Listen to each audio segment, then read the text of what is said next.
Hey everyone, we gotta rant about art tropes again. After 2 parts, you might think there can't really be that much more, right? Well, you're wrong. Today I'm presenting you more art tropes that I absolutely hate and that I still see everywhere, and every single time I see them, I just think, why? Why is this still a thing? But wait, before you even place your finger near the comment section, I want to highlight that this isn't supposed to be a personal insult to anyone. If you like or even use any of these tropes, this is perfectly fine. This is just my very personal opinion. Great, so let's get started.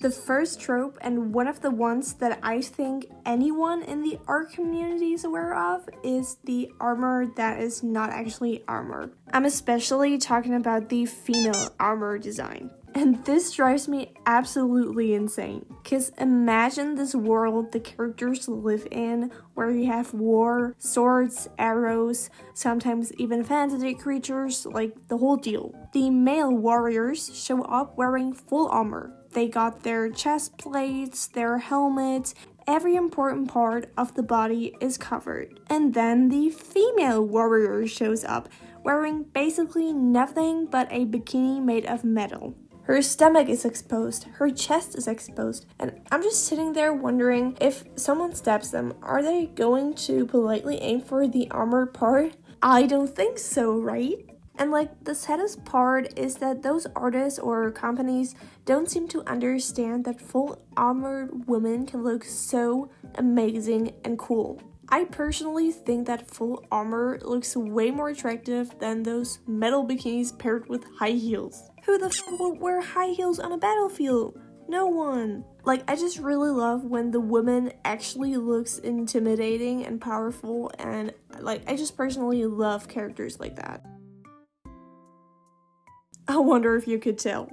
A similar art trope that I want to point out next is the gender swap problem. And hey, before you immediately slide into the comments to completely destroy me, let me explain. Okay, imagine this. You have this original male character that is absolutely massive. He looks like he sleeps in the gym. He has wide shoulders, thick arms, and a super muscular body in general. And then someone posts a gender-bent version of them, and suddenly all the muscles gone. Have you never seen a woman with muscles before? Why are they so heartily against drawing a woman with muscles? You see, this problem is really triggering me. It's just that I can't really understand why you would just completely erase an important feature of a male character in the female gender-bent version. If strength is one of the main things they're known for, when they're a fighter or something, why would you just ignore this important feature for the female version? Just so that the female version can fit into the societal norm of a woman not being muscular?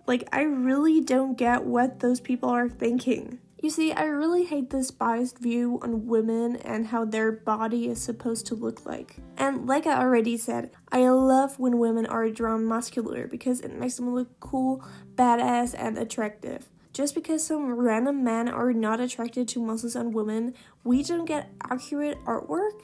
Nah, man. Luckily, I'm watching the right shows. But I really want to hear your opinion about it. Maybe I'm just overreacting and I'm alone in this one, but let me know in the comments. And please stay respectful. Thanks. The next art trope that I want to talk about with you guys is enemies to lovers. Yes, you heard me right. I feel like you either love or hate enemies to lovers. And for me, it really depends on how the creators delivered their story. Because this trope has so much potential, but so many story creators don't let it develop in the best way possible. Okay, let me explain. Enemies to lovers is all about the tension between the two main characters, alright?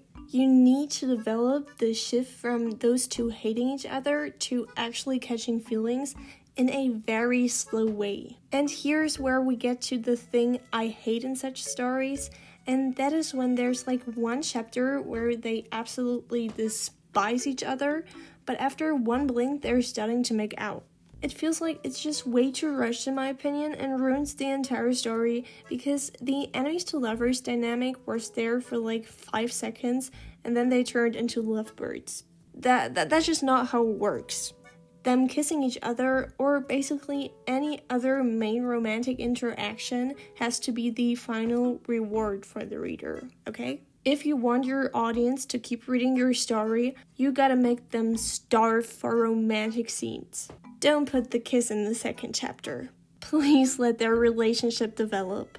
Okay, I think it's important to mention that you can put a kiss, for example, in the early chapters. For example, when it was an accident or when they were forced to do it to, I don't know, let others think they're together for whatever reason. I don't know. If their hatred continues to exist in the next chapters. And this is where we get to another thing that bothers me, and that is when the two main characters don't keep their enemies to lovers dynamic even after they start falling in love. Like, the tension just completely disappears. This just doesn't make any sense to me. Let them continue to argue to annoy the other character, because why would that just completely disappear after they made a romantic interaction? Let them be confused about it, maybe even hate the other one even more because they're denying actually having feelings for them. It just makes the whole trope feel alive and more dynamic. But again, this is just my personal preference, and you can absolutely create and or read stories that are just not my cup of tea. Alright, that's actually it with the video. Like I said, please feel free to write your own opinion in the comments, or maybe if you even have more art tropes that you hate, you can write them in the comments as well. I'd be really happy to read them all. And yeah, thanks for watching. I hope to see you in the next video. Bye!